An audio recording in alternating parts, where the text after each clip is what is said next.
Howdy everyone, it's me once again, the one and only Killer Dan. And today, as you can see, I have another short little video for you folks.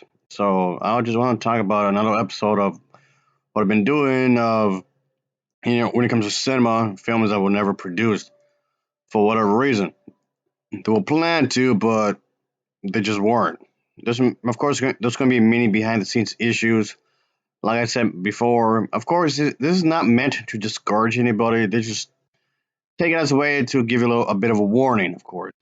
Just because you made it into the film industry, that doesn't necessarily mean you get your dream project made into film, if any at all. I mean, it can happen, I'm just saying. And getting into film, the whole process of getting there in itself is already a struggle. And even though you might have some concept art, you might have a script done, you might have a crew ready, but that's not exactly going to stop the company from putting the stop to it. There's many things that can happen. Many things can happen. Could go wrong against your project, which unfortunately does happen. And or maybe a different version of your film that might be produced. I guess in this case, while there was actually a version of this film that was produced, and Godzilla 2000, or I should say Godzilla Millennium, I should say, the Japanese film, the Japanese version, was actually released in theaters. However, the thing is that what ended up being was not the same as it originally was because it was going to be a different film altogether.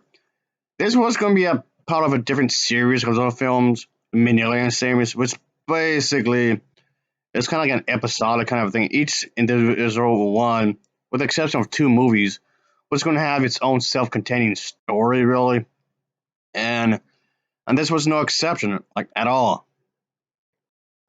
This was going to be the writer director, I guess you're going to say, who pretty much came up with the idea for the original concept of this movie in the early drafted version. I guess in some ways this could be considered as a response to that one god awful film that came out in '98.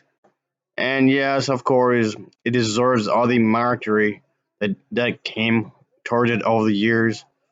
But okay, moreover, I guess you can say for this project, it was going to come out in some point of '99. I don't know when exactly, of course.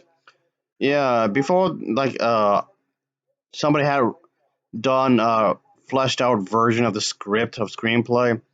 So they were going to have some sort of idea, of course, for this movie, of course. And yeah, with this project, they wanted to do some sort of like serious thing, I guess you can say in some ways. Some respects. This film, the original version, was going to be inspired by the Return of Godzilla, which in itself it was a start of a brand new series. And also, I guess this film was kind of doing the same thing, a start off a new series of films. But more specifically, like the one I just mentioned, it was basically just going to be having Godzilla fighting off the entire army. That's about it. It was going to solely focus on Godzilla versus the army. That was going to be the whole idea, really, in some ways, I guess you can say. And that was also kind of the problem in some ways because the concept never got too far. It was abandoned pretty much, and it was considered by the director as a premise that's way too vague, I guess you can say. So yes, eventually, of course, the concept. I mean, it was changed a lot, and it was focused on an alien invasion, of course, and whatnot. So ultimately, yeah. So yeah, in the final product that was actually made, yeah, a lot of it was basically changed. I guess you can say, and actually gave him an opponent to fight off in the film, folks, like these movies would traditionally do. I guess you can say. But yeah, in the other version of the script, it was not going to have that really, like at all.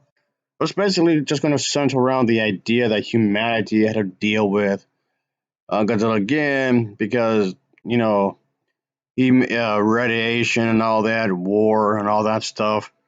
So a military strike would be ready up and about to strike against him and whatnot. And of course, like I said, yeah, like the director said, this premise alone is way too vague in a lot of ways. But you still could have made it work somehow. Could have easily had the Cold War aspect to it, I guess you can say, and whatnot. Vietnam, that's another one you can have in there. I don't know. There's ways you can make it work somehow. I actually wouldn't mind it if they actually did. Really, I don't know. Whatever. So yeah, basically, this film wasn't done because the original premise, like I said, it was just too vague. I guess. Oh well. What can you do? I guess. But yeah, like I said, I honestly do believe that it could have worked. I guess you can say. But anyway, I guess that'll be it for now, folks. As always, thanks for watching and take care. Until next time. See ya. Oh yeah. Later.